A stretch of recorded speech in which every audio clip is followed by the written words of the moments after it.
శ్రీ గణేశ పురాణము ఉత్తరార్ధ భాగము క్రీడాఖండము అధ్యాయము 134 మూషిక వాహనము.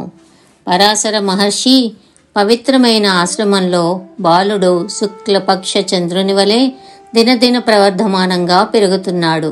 ఈ పురాణం బ్రహ్మముఖతః అత్యంత ఆసక్తితో వింటున్న వ్యాసమునీంద్రుడు బ్రహ్మనిలా అడిగాడు, చిత్రానన, ఈ ద్వాపర యుగంలో గజానన నామాంకితుడై అవతరించిన గణపతికి మూషికం ఎట్లు వాహనమైంది? విన్న కొద్దీ వినాలన్న కుతూహలంను పెంచే ఆ కథా విశేషములు చెప్పు. దీనికి సంబంధించి ప్రహ్లాద శుక్రాచార్య సంవాద రూపంలో సాగిన పురాతన ఇతిహాసం ఒకటుంది. నువ్వు నన్ను అడిగినట్లే పూర్వం ప్రహ్లాదుడు శుక్రాచార్యులను అడిగాడు. శుక్రుడు ప్రహ్లాదునకు చెప్పిన రీతిన చెవులకింపగు ఆ కథ చెబుతాను విను అని బ్రహ్మ కథ చెప్పడం ప్రారంభించాడు.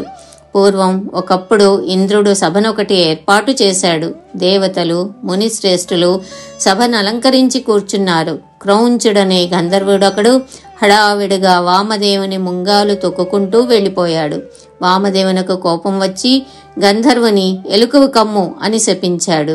గంధర్వుడు పశ్చాత్తాపంతో ముని కాళ్లపై పడి క్షమాపణ చెప్పుకున్నాడు. అంత ముని కర్ణించి సమస్త విశ్వచాలకుడకు వినాయకునకు వాహనం అవుతావు, ఆ స్వామియే నీకు మోక్షంను ప్రసాదిస్తాడు అని చెప్పి గంధర్వుని శాంతపరిచాడు. ముని శాపవచనానుసారం గంధర్వుడు మూషికంగా మారి స్వర్గం నుంచి జారి సరాసరి పరాశర మహర్షి ఆశ్రమంలో పడ్డాడు. మూషికము పర్వత శిఖరం వంటి ఆకారం ధరించి ఒంటి నిండా ముళ్ల పంది వంటి రోమాలతో బిగ్గరగా ధ్వని చేస్తూ మున్యాశ్రమ ప్రశాంత వాతావరణానికి భంగం కలగజేస్తూ ఆశ్రమంలో అన్ని దుశ్చేష్టలు చేస్తూ వచ్చింది. ఆశ్రమంలో ఉన్న నారబట్టలు కొరికివేయడం, ధాన్యం మొదలైన దినుసులను భద్రపరుచుకున్న బాణలను రంధ్రాలు చేయడం, తినుబండారాలను దినుసులను తినివేయడం, కీచుమని శబ్దం చేస్తూ ఆశ్రమ నిశ్శబ్ద వాతావరణాన్ని పాడు చేయడం, ఎవ్వరికీ పట్టుబడకుండా పాతాళానికి పారిపోవడం, మూషికం చేస్తున్న ఈ పాడు పనులకు చింతాక్రాంతుడైన పరాశర మహర్షి సుఖంగా కాలం గడుపుతున్న ఆశ్రమాన్ని దుఃఖాలు పాలు చేస్తోంది మూషికం. దీని పీడ ఎలా విరగడవుతుంది అంటూ వాపోయాడు. పక్కనే ఉన్న బాలుడు మహర్షి మాటలు విని, తండ్రి, నీ చెంత నేను ఉండగా ఎందుకు నీకీ చింత? ఈ మూషికం ఆట కట్టించి దాన్ని నేను వాహనంగా చేసుకుంటాను. దుష్ట సంహారం కొరకే నేను అవతరించాను. నా బలం నువ్వే చూతువు గాని అని చెప్పి కోటి సూర్యుల కాంతిని వెదజల్లే ఒక పాశమును సృజించి దానిని విసిరాడు. అది అగ్నిజాలలు వెదజల్లుతూ మెరుపు తీగ వలె వెళ్లి పాతాళంలో ఉన్న మూషికం మెడకు చుట్టుకుంది. వెంటనే పాశమును పైకి లాగగా పెద్ద కొండలా ఆ మూషికం వచ్చి నేలపై పడి క్షణం మూర్ఛిల్లింది. తెలివి వచ్చాక యముడునే అంతం చేయగల శక్తి సామర్థ్యాలు గల నాపై పాశం విసిరిందెవరు? ఈ పాశబంధం వల్ల నాకు ఊపిరాటం లేదు. నా పౌరుషం సన్నగిల్లిపోతోంది. 4 ఉపాయాలు ఇక పనిచేసేటట్లు కనపడటం లేదు. ఎక్కడో పాతాళంలో ఉన్న నన్ను కనిపెట్టి నా మెడకు ఉచ్చు బిగించాడంటే అతడు సామాన్యుడు కాదు. అతడిని శరణు వేయడం ఒక్కటే నాకు శరణ్యం అని యోచించింది. వినాయకుని చూడగానే దాని బుద్ధి వికసించింది. ప్రభువు సచ్చిదానందమూర్తి, నీవే జగన్నాథుడవు, జగత్కర్తవు, పాలకుడు, హర్తవు, గుణత్రయ విహీనుడవైన నీవు 3 గుణములకు కారుండవు, మాయాతీతుడవు, మాయావివి, బ్రహ్మాదేవతలకు కూడా అగోచరుడవు, మునుల హృదయాల్లో నివసించేవాడవు. నిన్ను చూసే భాగ్యం నాకు కలిగింది. నా జన్మ తరించింది. నా పితరులు తరించారు. గత జన్మలో నేను చేసిన తపస్సు, వ్రతాలు, పూజలు అన్నీ సఫలమయ్యాయి అని గణేశుని స్తుతించింది మూషికం. ఓ మూషికమా, నీ స్తోత్రమునకు నేనెంతో సంతోషించాను. నీకు కావలసిన వరం కోరుకో, ప్రసాదిస్తాను అని పలికాడు గణేశుడు. మూషికమునకు గణేశునిపై భక్తి కలిగింది. కానీ తనను అంటిపెట్టుకుని ఉన్న గర్వం తగ్గలేదు. అంచేత మూషకుడు, స్వామి, నేను కోరదగ్గ వరాలేవీ లేవు. నీకేమైనా కావాలంటే నువ్వు కోరుకో, నేను నీకిస్తాను అని మదగర్వంతో పలికాడు.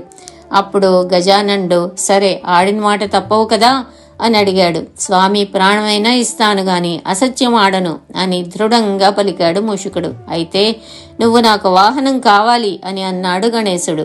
అందుకు మూషికుడు నవ్వి, ఓస్ ఇంతేనా, తప్పక అలాగే కానివ్వు అని తన అంగీకారం తెలిపి బాలుడు కదా, అంచేత పాపం చిన్న కోరిక కోరాడు అని తలచి, ఇదిగో ఇప్పటి నుంచి నేను నీకు వాహనమైనాను, నా వీపుపై కూర్చో అని చెప్పాడు. గజాననుడు మూషికంపై ఎక్కి తన బలమును పెంచాడు. గజానుని బరువు తట్టుకోలేక సంకటపడి మూషికం, ప్రభు, నీ భారం నేను తట్టుకోలేకపోతున్నాను, నాకు ఊపిరాటం లేదు, దయచేసి నేను భరించగలిగినంత భారం మాత్రమే నువ్వు వహించు, నా తప్పు మన్నించు, నేను నీ దాసుణ్ణి అని వేడుకున్నాడు.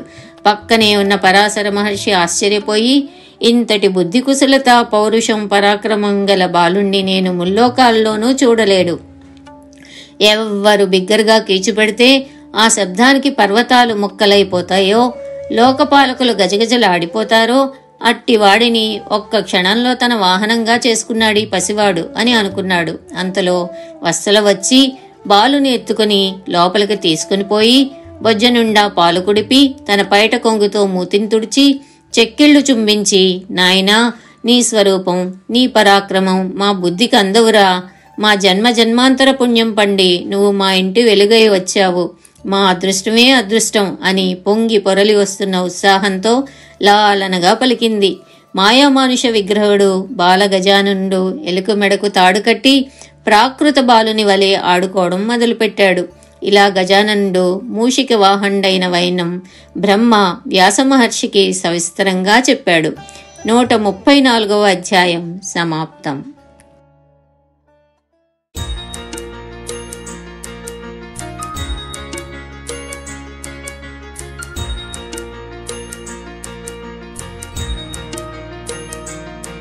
శ్రీ గణేశ పురాణము ఉత్తరార్ధ భాగము క్రీడాఖండము అధ్యాయము 135 గంధర్వుని శాప వృత్తాంతము.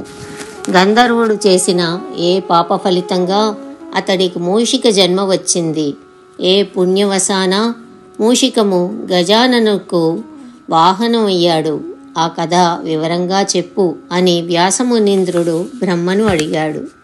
బ్రహ్మ ఇలా చెప్తున్నాడు. మేరు పర్వత శిఖరాన సౌభరి అనే మహాత్ముని ఆశ్రమం ఉంది. ఆశ్రమం చుట్టూ ఎత్తుగా పెరిగిన చెట్లు, ఆ చెట్ల నిండా ఫలాలు, రకరకాల పూలతో నిండిన లతలు, చెట్లపై కూజితాలు చేస్తున్న అనేక పక్షులు, ఇలా ఆశ్రమ ప్రాంతమంతా ప్రశాంతంగానూ మనోహరంగానూ ఉంది. సౌభరి దర్శనం కోసం ఇంద్రాది దేవతలు, వశిష్ఠాది మహర్షులు వస్తూ ఉంటారు. సౌభరి శివధ్యాన నిష్ఠాగరిష్ఠుడు. అతని భార్య మనోమయి, పతివ్రతల కోవలో ఎన్నదగిన సాధ్వీలలామ, భర్తృవల్లభ, అందగత్తెలతో అందరికంటే అందగత్త, సచీదేవి మొదలగు వారితో సమానమైన ఉత్తమురాలు, భూదేవి అంత ఓర్పు గల నారీరత్నము. సౌభరి ఒకనాటి ప్రాతకాలంన లేచి నిత్యకర్మలను ఆచరించి అగ్నికార్యం పూర్తి చేసి సమిధలు తెచ్చుకుందుకు అడవికి వెళ్ళాడు. మనోమయి తన గృహకృత్యాలు చక్కబెట్టుకుంటోంది. ఆ సమయాన క్రౌంచుడనే గంధర్వుడు ఆ దారిని వెళుతూ ప్రశాంతంగానూ చల్లగానూ ఉన్న సౌభరి ఆశ్రమం చూసి కాస్త విశ్రాంతి కొరకు ఆశ్రమంలో ప్రవేశించాడు. మనోమయి అందం చూసి కామపరవశుడై తటాలన ఆమె చేయి పట్టుకున్నాడు. ఆమె గాలికి రెపరెపలాడే చిగురుటాకు వలె కంపించిపోయి మూర్ఛపోయింది. కొన్ని క్షణాలకు ఆమెకు తెలివి వచ్చింది. నిరంతర భర్తృస్మరణ తత్పురాలు, ఓర్పునకు మారు పేరు అయిన మనోమయి గంధర్వుని శపించలేదు. ఆమె కంఠం గద్గదమైంది, నోరు ఎండిపోయింది, శరీరమంతా చెమటలు పోసాయి, కాళ్ళు చేతులు వణికాయి, కన్నీరు మున్నీరై విలపించింది. ఇప్పుడు నేను ఎవరిని శరణు వేడడం, ఎవరు నన్ను రక్షిస్తారు? నేను నా పతిని తప్ప పరపురుషుణ్ణెవ్వరినీ కన్నెత్తి చూడలేదు. ఈ జన్మలో నేను ఎరిగి ఏ పాపం చేయలేదు. గత జన్మలో ఏ పాపం చేశానో ఈ జన్మలో నాకు ఈ విపత్కర విషమ పరిస్థితి వచ్చి పడింది భగవంతుడా అని పొంగి పొరలి వస్తున్న దుఃఖంతో, అయ్యా, నేను నీకు కూతురు లాంటి దాన్ను, నువ్వు పెద్దవాడవు, నా తండ్రి వంటి వాడవు, నువ్వు చూస్తే జ్ఞాని వలె కనబడుతున్నావు, ఈ పాప పనికి ఎందుకు పాల్పడ్డావు? 1,000,000 సంవత్సరాలైనా సరే పాపం చేస్తే నరకం వస్తుందని వాస్తవాన్ని నువ్వు ఎందుకు విస్మరించావు? కాబట్టి వివేకంతో యోచించి నీ కన్నబిడ్డ లాంటి నన్ను విడిచిపెట్టు, లేదా నేను ప్రాణత్యాగం చేస్తాను. అప్పుడు నీకు స్త్రీ హత్య దోషం కలుగుతుంది. ఆ పాపం నిన్ను వెంటాడుతుంది. నా భర్త మహానుభావుడు, నా స్వామి తిరిగి వచ్చి నిన్ను శపిస్తే నువ్వు భస్మమైపోతావు.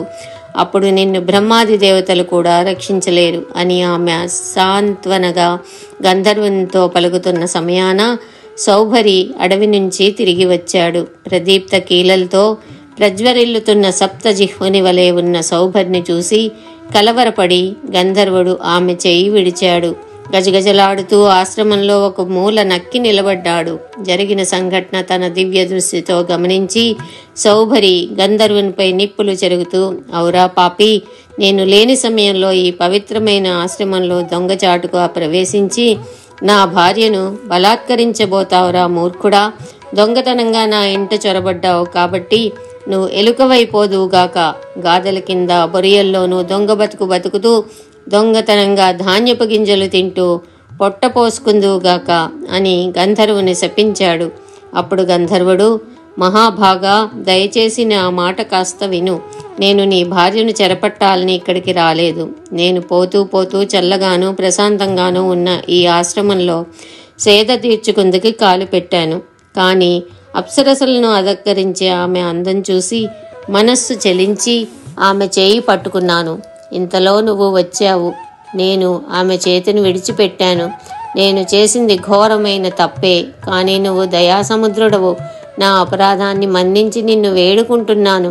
3 లోకాల్లో నీ తల్లి వంటి సుగుణాల రాశిని, పతివ్రతామ తల్లిని నేను చూడలేదు అని సౌభరి కాళ్ళు పట్టుకుని ప్రాధేయపడ్డాడు.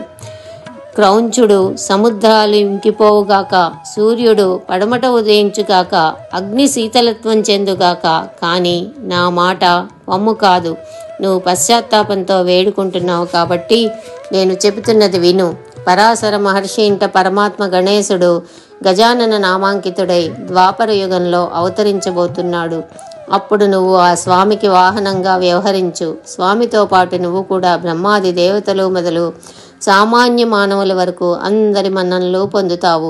చివరకు అతని చలువ వల్ల స్వర్గమును పొందుతావు అని సౌభరి గంధర్వునితో చెప్పాడు. ద్వాపర యుగం వచ్చింది. పరాశర మహర్షి ఇంట బాలుని వలె పెరుగుతున్నాడు గజానుడు. మూషికం పరాశర మహర్షి ఆశ్రమంలో పడింది. గజాననకు వాహనంగా వ్యవహరిస్తూ వచ్చింది.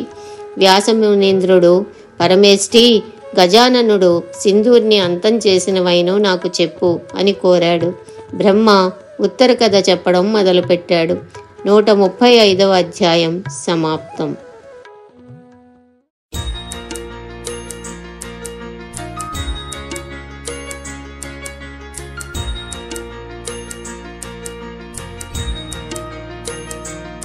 శ్రీ గణేశ పురాణము ఉత్తరార్ధ భాగము క్రీడాఖండము అధ్యాయము 136. గజాననుడు సింధూరునితో యుద్ధమునకు సిద్ధమగుట.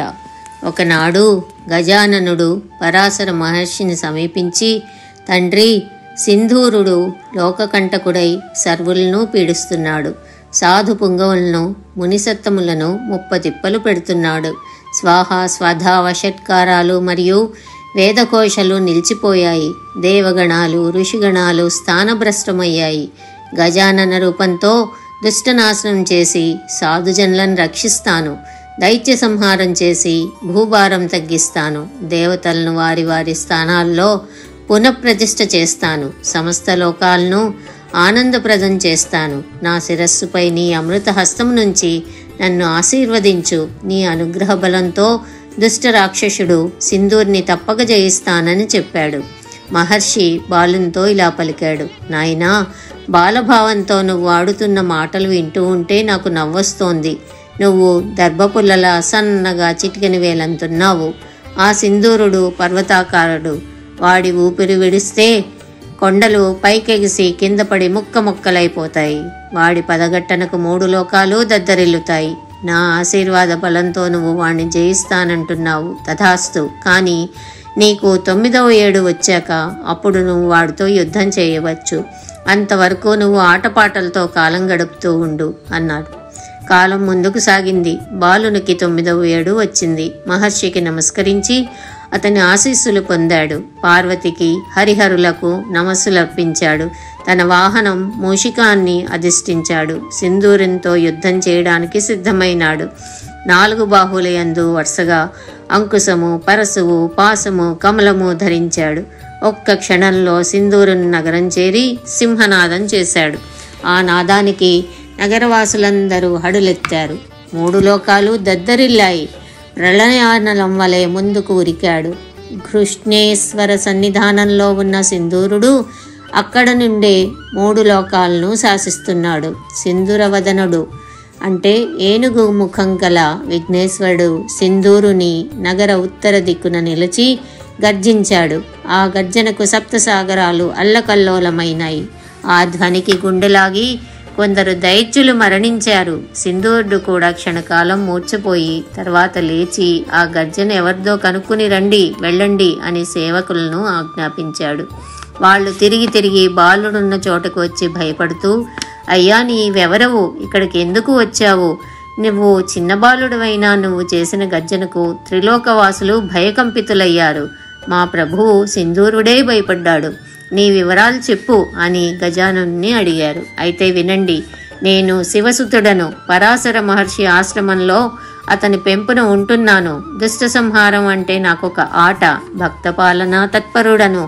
బ్రహ్మాదులకు సైతం అగోచరమగు అనేక అవతారాలు ధరిస్తాను. నా పేరు గజాననుడు. నేను యుద్ధం చేయడానికి వచ్చాను. మీరు ఈ విషయం మీ ప్రభుతో చెప్పండి అని సింధూరుని సేవకులతో చెప్పాడు బాలుడు. సేవకులు హుటాహుటిని సింధూరుని దగ్గరికి వచ్చి, ప్రభు మీ ఆజ్ఞ ప్రకారం వెళ్ళి ఆ గర్జన చేసిన వాడెవడో కనుగొన్నాము. అతను ఒక చిన్న బాలుడు. అతని పేరు గజాననుడట. శివనందండట. దుష్ట శిక్షణ సాధురక్షణ చేస్తాడట.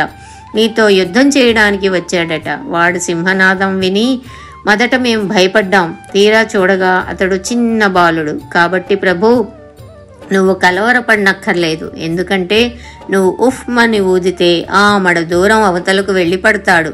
ఆ బాలుని కూతలకు నువ్వు అంతగా పట్టించుకోనవసరం లేదు అని చెప్పారు. అయితే బాలుని గర్జనకు లోపల భయపడ్డాడు సింధూరుడు. క్రోధంతో మండిపడుతూ కళ్ళల్లోంచి నిప్పులు కక్కుతూ, ఏమిటి ఈ అర్భకుడా నాతో యుద్ధానికి వచ్చాడు? సింహంతో యుద్ధం చేయడానికి దోమ వచ్చినట్లుంది వాడి వాలకం. నేను వాడితో యుద్ధం చేయడం ఏమిటి? వాడిని చూసి మీరు భయపడ్డం ఏంటి? అంతా ఆశ్చర్యంగా ఉంది. నేను కనుబొమ్మలు ముడిస్తే చాలు 3 లోకాలు నశిస్తాయి. వాడిని నేను అనాయాసంగా సంహరిస్తాను అని చెప్పి శస్త్రాస్త్రాలన్నీ ధరించి యుద్ధ సన్నద్ధుడయ్యాడు సింధూరుడు.